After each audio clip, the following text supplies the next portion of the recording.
दिल्ली की सड़कों पर छात्रों के नाम पर शुरू हुआ आंदोलन अब इंडी गठबंधन के बीच की भयंकर लड़ाई और आपसी टकराव का सबसे बड़ा कारण बन गया और मुद्दा एक नए मोड़ पर पहुंच गया। जिस आंदोलन की शुरुआत एकजुटता, शिक्षा व्यवस्था में सुधार और छात्रों के भविष्य की लड़ाई के साथ हुई थी, अब उसी आंदोलन में राजनीति जरूरत से ज्यादा हावी होती दिखाई दे रही है। विपक्षी दल जो सरकार को घेरने के लिए एक मंच पर नजर आ रहे थे, अब खुद एक दूसरे का सिर फोड़ने में लगे हैं। कांग्रेस और समाजवादी पार्टी के बीच की लड़ाई अब सामने आ गई है। अखिलेश यादव ने कांग्रेस पार्टी को संसद में गजब धोया। वहीं आम आदमी पार्टी ने भी कांग्रेस पर छात्रों के आंदोलन को हाईजैक करने का सीधा आरोप लगा दिया। दूसरी ओर कॉकरोच जनता पार्टी के भीतर भी इस कदर बगावत हो गया कि हिंदू विरोधी विजय दहिया को जोरदार तमाचा जड़ दिया गया। जी हां, विजेता दहिया, जो भी नाम है इसका।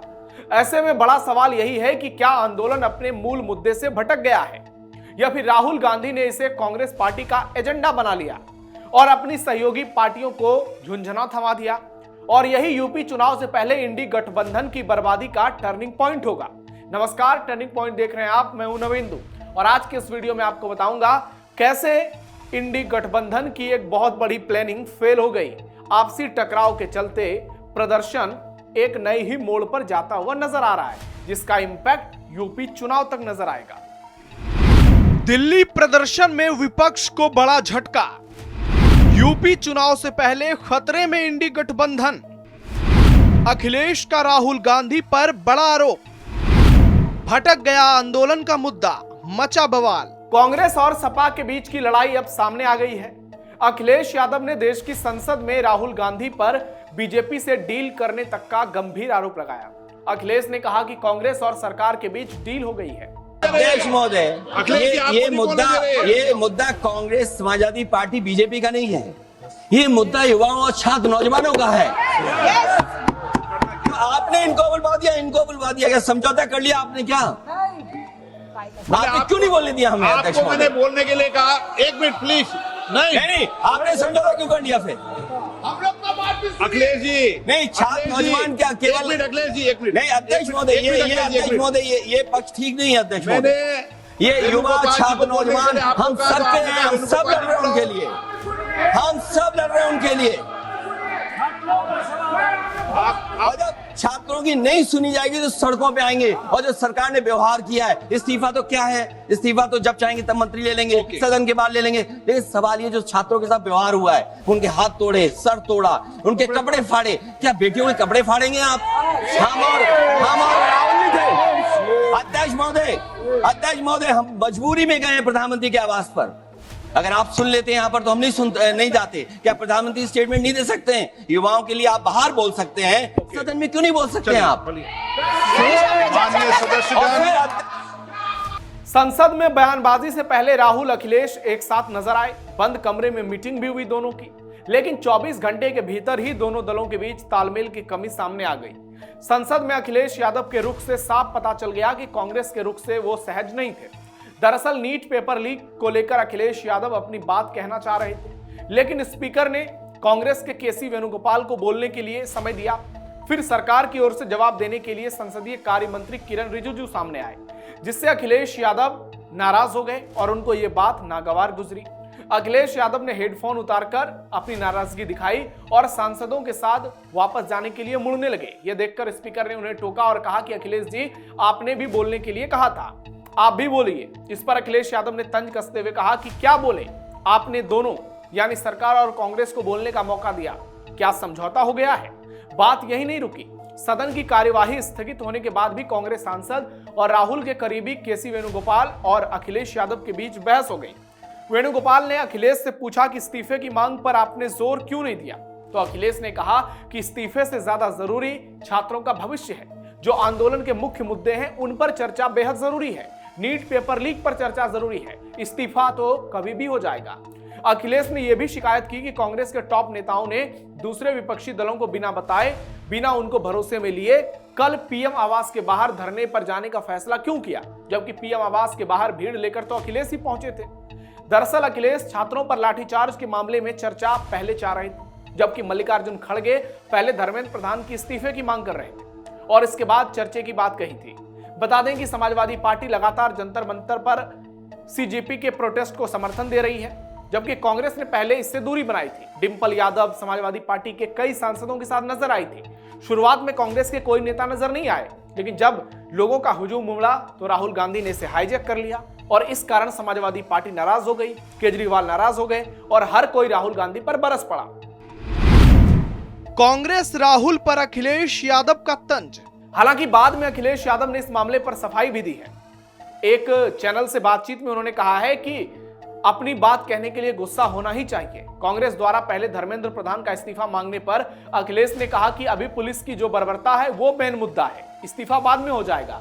जो पुलिस प्रशासन का छात्रों के साथ रवैया रहा है वो गलत है। राहुल जी के साथ और मेरे साथ जो हुआ वो मुद्दा भी सदन में आना चाहिए।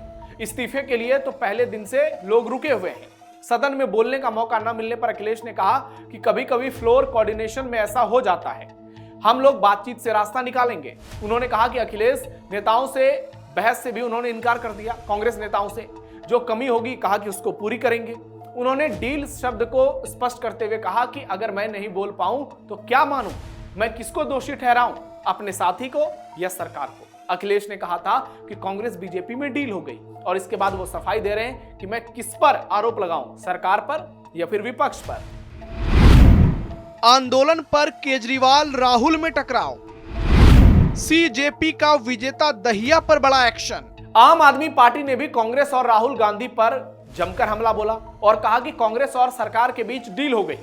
पार्टी नेता संजय सिंह ने कहा कि देश के करोड़ों युवाओं के लिए सोनम वांगचुक पिछले 23 दिनों से आमरण अनशन पर हैं। जंतर मंतर पर देश का युवा आंदोलन कर रहा है।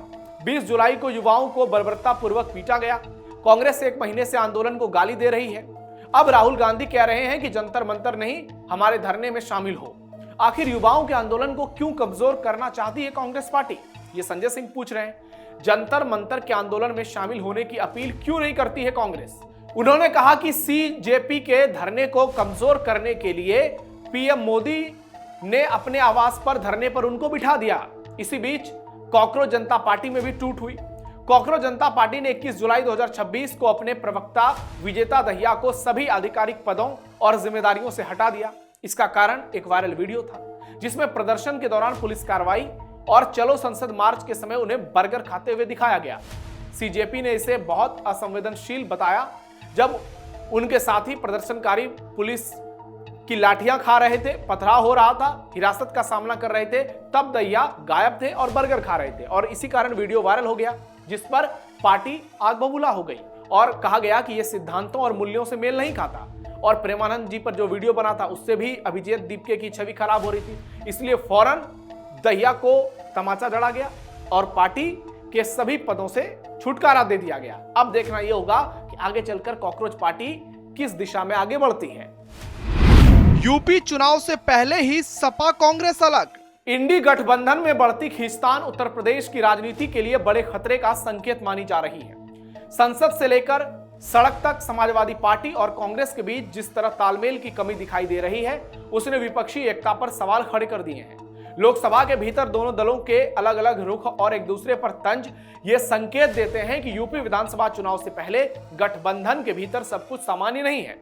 उत्तर प्रदेश में 2024 के लोकसभा चुनाव में समाजवादी पार्टी और कांग्रेस ने मिलकर बीजेपी को चुनौती दी थी और स्थिति ऐसी थी कि कांग्रेस और सपा ने 43 सीटें जीत ली। लेकिन यदि दोनों दलों के बीच समन्वय की यही कमी बरकरार रही तो 2027 के विधानसभा चुनाव में इंडी गठबंधन के लिए यूपी में मुश्किलें बढ़ जाएंगी। सीट बंटवारे से लेकर चुनौती बहुत सारी हो जाएंगी।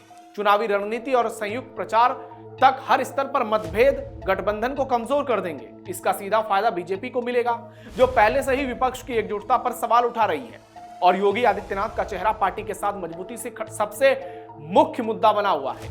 यानी सपा और कांग्रेस समय रहते अपने मतभेद दूर नहीं करते और साझा रणनीति नहीं बनाते तो 24 में मिली बढ़त को बरकरार रखना मुश्किल हो जाएगा। हालांकि चुनावी नतीजे अभी से तय नहीं हो रहे हैं, लेकिन जिस तरीके का अप्रोच नजर आ रहा है, जो माहौल बन रहा है, जो नैरेटिव बीजेपी गढ़ रही है, उसके मुताबिक समाजवादी पार्टी और कांग्रेस का गठबंधन टूट चुका है। और अखिलेश यादव और कांग्रेस पार्टी के नेताओं के अगर बयान को गौर से देखा जाए तो साफ साफ समझ में आता है कि कांग्रेस और समाजवादी पार्टी के बीच इस वक्त भयंकर लड़ाई है। आम आदमी पार्टी और कांग्रेस के बीच जबरदस्त टक्कर है। यानी इंडी गठबंधन के लोग आपस में एक दूसरे का सिर फोड़ रहे हैं। ऐसे में उत्तर प्रदेश का चुनाव ये लोग कैसे जीतेंगे? पंजाब में भी चुनाव होना है, उत्तराखंड में भी चुनाव होना है। विपक्ष की अगर यही स्थिति रही तो आने वाले समय में उनके लिए बहुत मुश्किल होगी, क्योंकि यूपी में योगी आदित्यनाथ बहुत मजबूत है। विकास हो, कानून व्यवस्था हो, हिंदुत्व हो, हर मुद्दा उनको मजबूती से आगे बढ़ा रहा है। और ये प्रदर्शन के नाम पर जो बवाल मचाया जा रहा है, इसका भी इंपैक्ट उत्तर प्रदेश के चुनाव पर होगा। लेकिन राहुल गांधी या अखिलेश यादव कौन इसका फायदा उठाएंगे ये तो वक्त बताएगा। लेकिन इतना जरूर है, आपसी लड़ाई ने इंडी गठबंधन की एकता को कमजोर कर दिया है और यही पार्टी और गठबंधन की हार का 2027 में सबसे बड़ा टर्निंग पॉइंट होगा। आपकी राय क्या है? कमेंट में बताइए। फिलहाल के लिए टर्निंग पॉइंट में इतना ही। धन्यवाद।